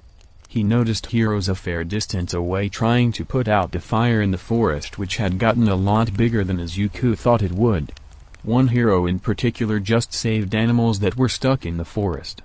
Other heroes worked on evacuating people, although the really close people had already ran off. A news helicopter flew overhead to record the heroes putting out the fire. He was glad he got masks for Dabi, Toga and Ruby before this started. For some reason Overhaul wasn't really fighting anybody, he was just walking into the forest. Was he looking for Riri? This was bad, he was looking for Riri. Heroes were everywhere, even if they weren't focused on them they were still here. He needed to beat Katsukame and get back to Eri. Izuku needed to fight more aggressively. Katsukame swung at Izuku, he jumped over it and into Katsukame's chest. He began clawing into Katsukame wildly with his 6-inch claws. He jumped back off of Katsukame to dodge another hand. Katsukame clutched his chest with one hand and swung at Izuku with another. Once again Izuku dodged into Katsukame, but this time he drop-kicked him in the forehead and sent him back onto the ground. Izuku ran over to the rest of his group. "Is everyone here? Are we okay?" asks Izuku. Izuku hears a chorus of responses that let him know the whole group is together and that they still have Eri. It bothers him that none of the Shihosekai are fighting at the moment, but he decides he can take advantage of it. "Okay, then we need to get out of here. Heroes are everywhere, let's go," says Izuku. The gang is about to get going when Hojo, Tabe, and Setsuno rush them. Izuku looks down the road to see that Overhaul had reconstructed the precepts of death and was ready to fight again. This was bad. They had trouble just fighting the precepts, now they have to fight them and the 3 leaders.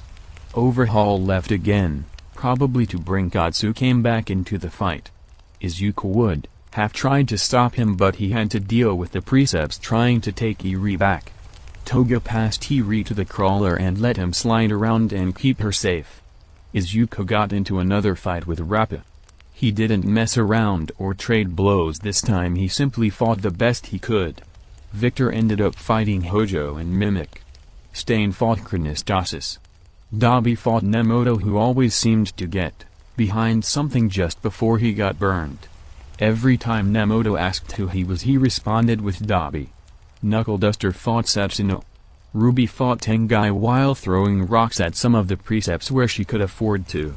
Pop fought Abe. Toga kept fighting Sakaki. The fight was wearing all of them down, especially when Katsukame came back and Izuku had to fight him and Rappa. Overhaul would send spikes, but not as often as he would like for the fear of hitting one of his men. Normally he would hurt them and bring them back, but he needed the Vigilante's attention to stay off of him if he were to get Eri back.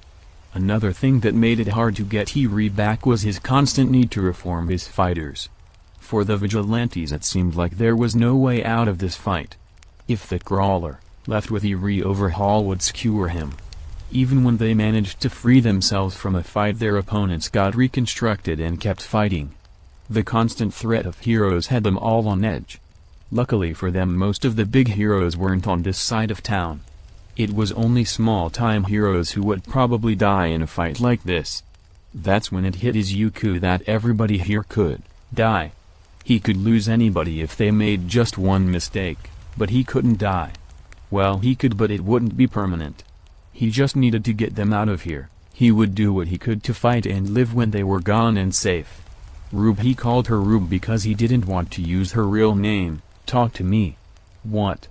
asks Ruby using telepathy. "If I got a big enough distraction, could you fly all of us out of here?" asks Izuku. "Yeah, but we'd be sitting ducks for those spikes," says Ruby. "That's where the distraction comes in. I'll distract him. When the fight is over you can pull me home.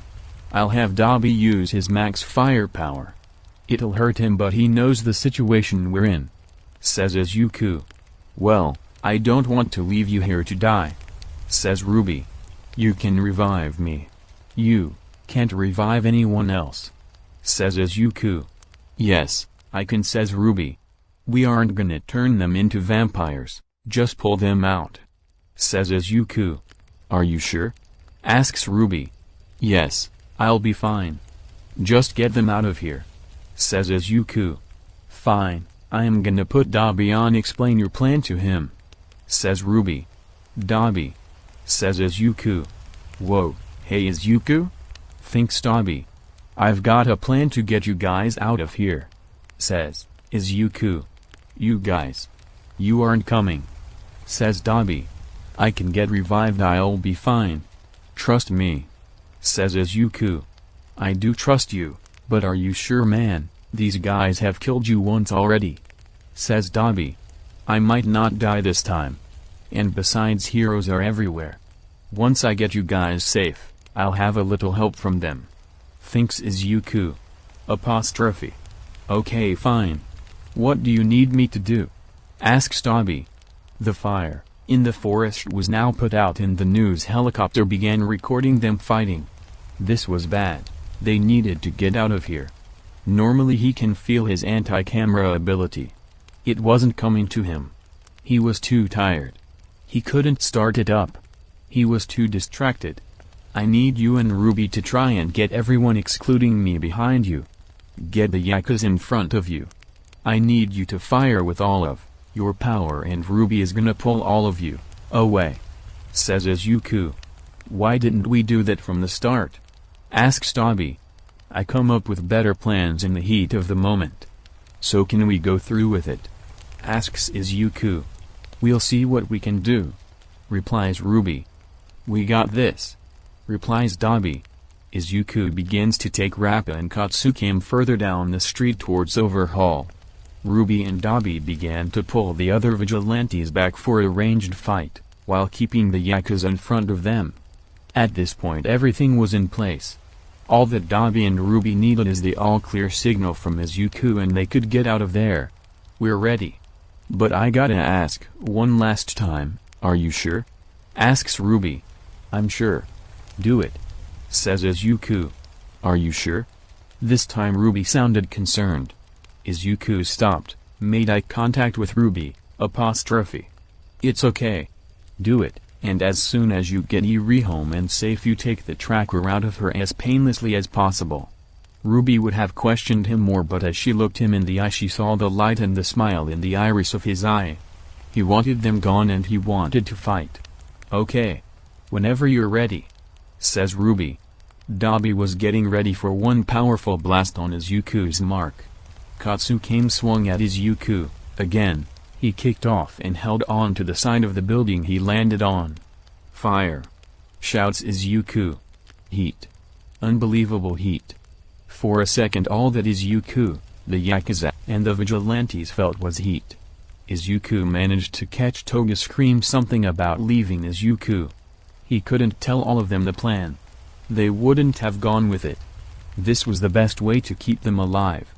Overhaul and Tengai threw up several barriers but the bolt of fire tore through all of them. Overhaul opened a hole in the ground and jumped in. The rest of the precepts weren't so lucky.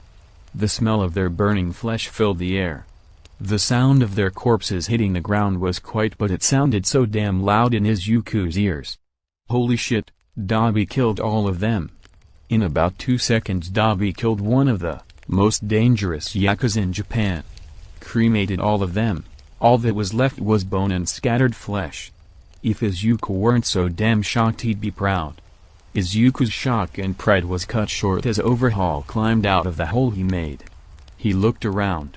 The vigilantes were gone, Eri was gone, his men were gone. He didn't expect any of them to have that much firepower, nobody did.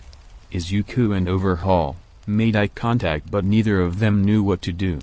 Overhaul noticed that the fire had burned off Izuku's shoes and part of his pant legs despite not even touching him. All they heard was a helicopter overhead. Izuku took an uncertain step forward and that was all Overhaul needed to lunge onto the nearest pile of bones and reanimate it. Unfortunately for Izuku it was Rappa. Rappa, despite his confusion as to what just happened, charged towards Izuku, unknowingly buying time for him to reconstruct the rest of the precepts. As soon as the rest of the precepts were alive they were charging at Izuku. Izuku couldn't land a hit. He didn't have time. Whether he was dodging Rappa's fists, Setsuno's katana, Tabe's teeth, or Overhaul's spikes, he was always moving dodging. Nobody there had ever seen anybody move like that. Whenever someone was elusive in a fight they kept their distance. Izuku stayed nice and close and somehow never got hit. It was his only option left. He had to fight all of them. His only choice was to outlast all of them.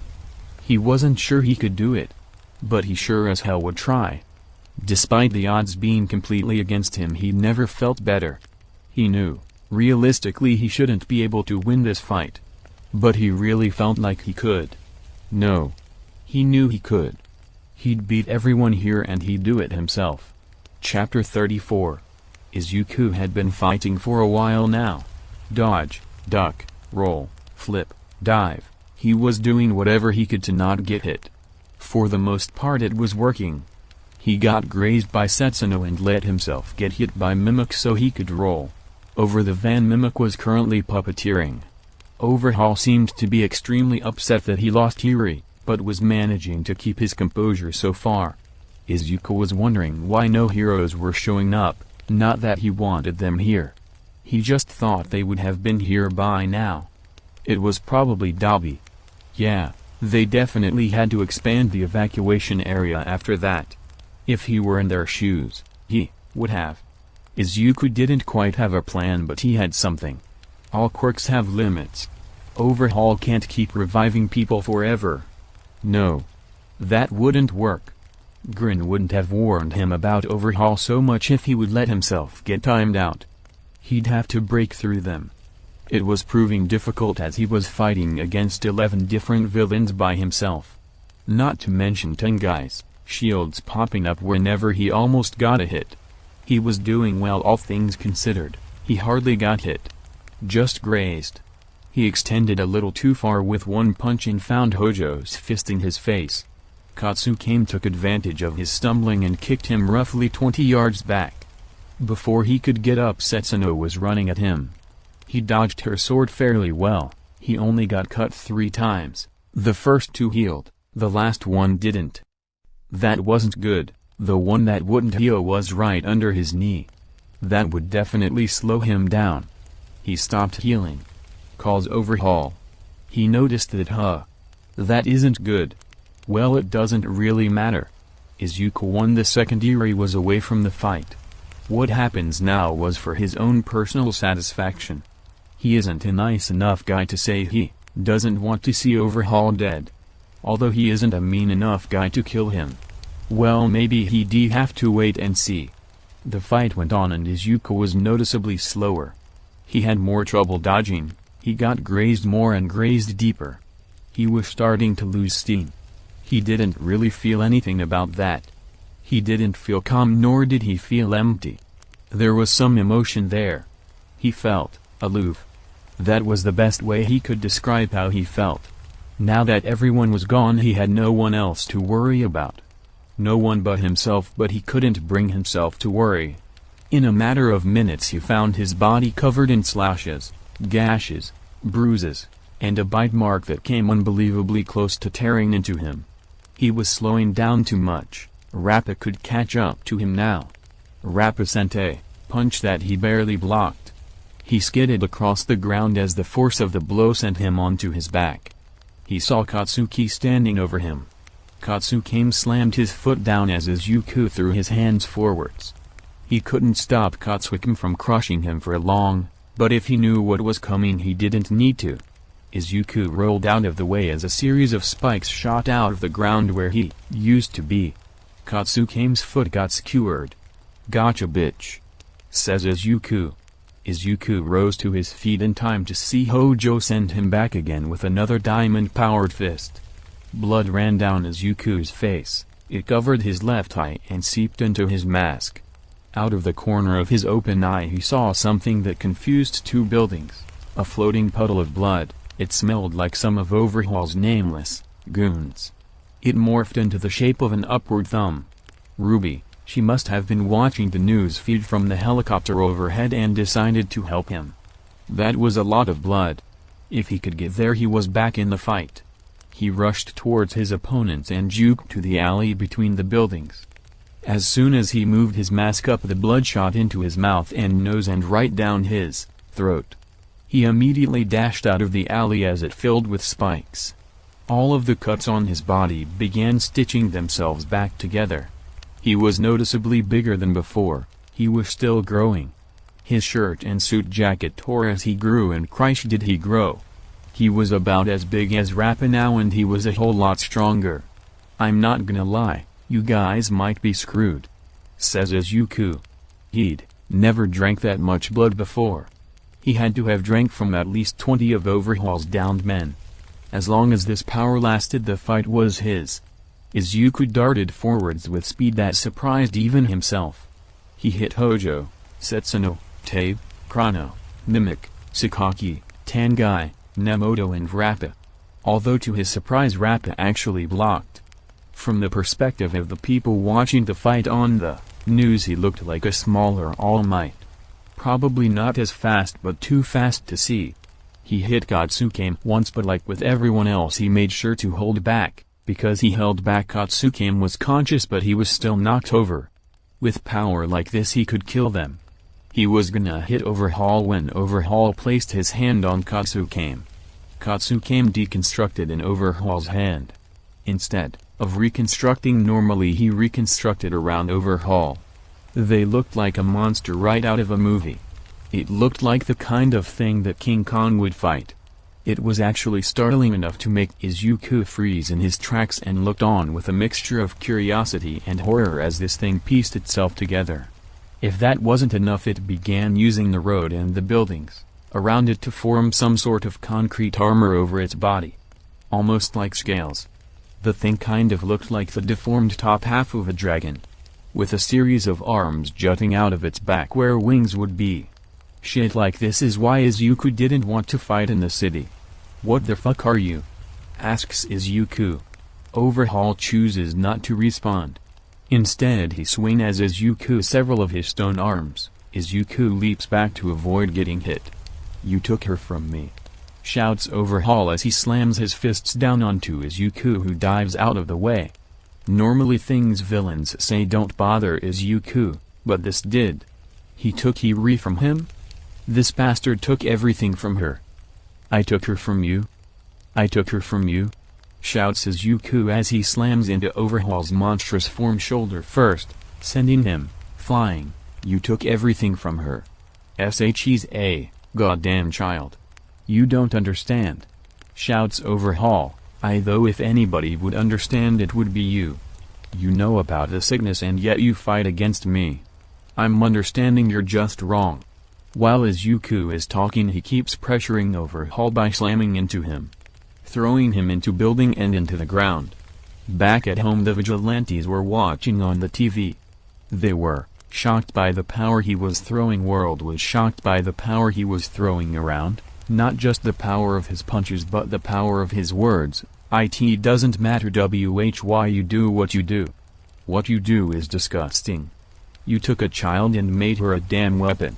You took a wonderful child who just wants to live a normal, happy life, and you treated her like a damn tool. She hasn't done a thing wrong in her life. Her quirk made her own life harder than I ever have. You know what her quirk is? Asks Overhaul. Tell me. Says Izuku. She can reverse the flow of time on any life form. A quirk like that could be wonderful. If she could control it. She can reverse someone into no one. Do you want to know how I found her? Why she didn't have parents? Asks Overhaul. I think I can figure that out on my own. Says Izuku. So I haven't used her. I've helped her. Given her a purpose. I just needed something in return. It's not so bad. Says Overhaul. Disgusting. Says Izuku. Pardon? Asks Overhaul. Izuku rushes Overhaul again with all his might and speed. Disgusting. You treated her like that and told her you were helping her. I ought to kill you right now. Izuku slammed into Overhaul and sent him flying backwards. I swear to God I'll have you dead or arrested by the time the sun rises. You rat bastard. Izuku grabbed Overhaul off of the ground and threw him straight up into the air, near the helicopter. Izuku leapt into the air near Overhaul. He balled up his fists and slammed them into Overhaul, launching him straight down. One of Overhaul's arms shot up and grabbed Izuku, taking them down together. Damn you. Says Overhaul as he's falling. Damn us both. Shouts Izuku as he struggles to break free of Overhaul's grip.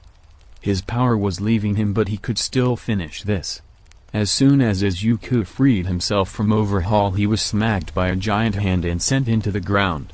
Izuku rose to his feet. His left leg was lacerated from the earth-shattering impact. He was cut from right below his knee down to his ankle. He limped towards Overhaul, who was starting to get up. He used his good leg to lunge at Overhaul. He had his clawed hand reaching for Overhaul's neck. Overhaul was rooted in his monstrous form and couldn't get out of the way in time without separating. So he could either lose his powerful form or he dies right now. Overhaul knew this and gave up his gigantic form and jumped out of the way. Katsucame and all of the pieces of concrete he'd amassed fell to the ground. Katsucame was unconscious. "Well, it's just you and me now. And Rappa." "Hi Rappa," says Izuku. "Hey kid," says Rappa, "I saw you fighting, that was real passion. I'm not gonna get in your way, you do your thing. Also my arm broke when you hit me earlier." "Thanks Rappa, and sorry about your arm," says Izuku. "Oh, it's no biggie, y'all get to fighting," says Rappa as he takes a seat on a piece of concrete. By now Izuku's blood strength had ran dry, but Overhaul didn't need to know that. Overhaul shot several waves of spikes, but Izuku smashes or sidestepped away from them, heavily favoring his right leg. "Wherever you pulled that strength from, it's gone now," says Overhaul. "You should be moving much faster." "You caught me, but you still can't win," says Izuku. Instead of responding, Overhaul did two things. The first was send another volley of spikes Izuku's way. The other Izuku didn't notice until he saw the shadow of the entire building Overhaul was dropping on him. "Oh shit!" shouts Izuku as he sticks his left arm out to hold the building to no avail. The building slams against the ground hard. Hits like that have killed much stronger people than Izuku. Rappa put everyone into the van Mimic was controlling. "We're leaving," says Overhaul. "Sure thing boss," says Rappa as he starts carrying the precepts with one arm over to the van. Rappa and Overhaul heard some rumblings in the dropped building. They both look over to it, to see part of a wall shatter. Izuku strolled out of the building with his head held high. His shirt and jacket were completely destroyed. All he had left was his pants, his tie, and his mask. His torso was littered in gashes and lacerations. His left arm was cut off completely right below the shoulder. "Hey Overhaul, you missed a spot," shouts Izuku. Both Overhaul and Rappa stare at him completely flabbergasted. Rappa starts laughing uncontrollably. "Holy shit kid. You get a building dropped on you. You get your arm torn clean off, and the first thing you do is shout, 'You missed a spot, what a fucking guy. What a fucking guy. Overhaul, are you seeing this shit? It's goddamn unbelievable," shouts Rappa with glee in his voice. "Look at you. Not dead," says Overhaul. "I'm full of surprises," says Izuku. Izuku knew he was fucked here. Maybe he should have hid in the building or ran off, but that didn't sit right with him. Maybe he wanted to die here. No, that's not it.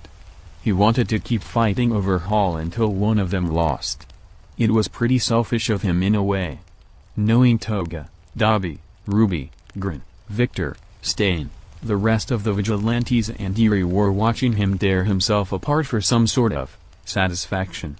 "Kid, you can't fight me, you can barely stand. You're missing an arm. I'm gonna kill you, but I'll do it mercifully. Just stand still," says Overhaul. Overhaul sent a spike at Izuku, who hopped out of the way. Izuku began limping towards Overhaul, but Izuku limping was faster than most people ran, so he wasn't doing too bad. Izuku got close to Overhaul and swung at Overhaul, who stepped out of the way, moved behind Izuku and kicked him in the back. Izuku stumbled forwards but quickly whipped around to see Overhaul had his hand on the ground. He felt a spike ram itself straight through his stomach and out his back. Izuku gasped in pain and felt the blood flow out under his mask. The spike retracted into the ground and Izuku fell forward onto his stomach. He rolled onto his back to face Overhaul and started chuckling. "What's so funny?" asks Overhaul. "Here I am dying," I've got a hole in my stomach and I can't seem to find my arm. And I'm the winner here. I got Yuri away from you. I got everyone away from you. Izuku says as he crawls over to a piece of upturned concrete and lay his back against it, leaving a trail of blood. I think I knew it would end like this. At the very least I felt it. I'll get Yuri back, says Overhaul.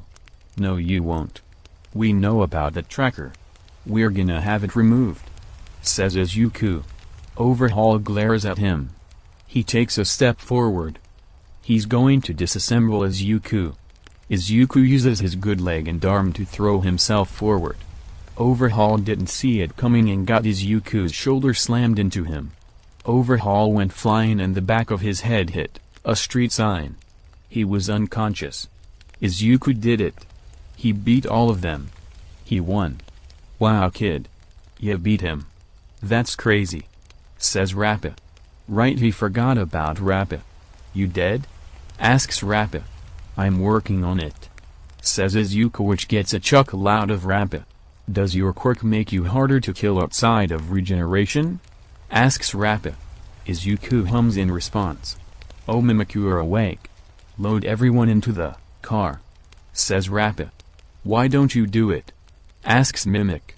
Arms broke, says Rappa. Fine. What about him? Asks Mimic. I'll deal with it. It's weird that heroes aren't here, but we should take advantage of it and leave soon, says Rappa. Says Mimic as he struggles to load people into the van. You don't want to fight the heroes? Asks Izuku. For once in my life I don't really feel like fighting, says Rappa as he picks Izuku up and lays him where he can sit upright. Rappa sits down next to him. He sighs and leans his head back. You alright with this? Asks Rappa. Yuri's safe. That's all that matters to me, says Izuku. You like fighting, don't ya? Asks Rappa. Love it, replies Izuku. Ya ever wonder if you'll end up like me? Asks Rappa. Replies Izuku. Rappa nods silently. It was weird, he's supposed to be loud and violent. Mimic's almost done with the van, says Rappa. You should go, says Izuku. What? Why? Asks Rappa. I can smell heroes getting closer. I'd love to see these guys get arrested, and I should want you arrested too, but I've come to think you ain't so bad, says Izuku. I'm plenty bad. But I guess you're right. We'll be leaving. But are you sure you want to be alone when you know? Being a kid and all, you might be scared, says Rappa. Kid? Asks Rappa. Oh. You were a good a good man. Rappa leaves with Mimic. The sun rises from the east and shines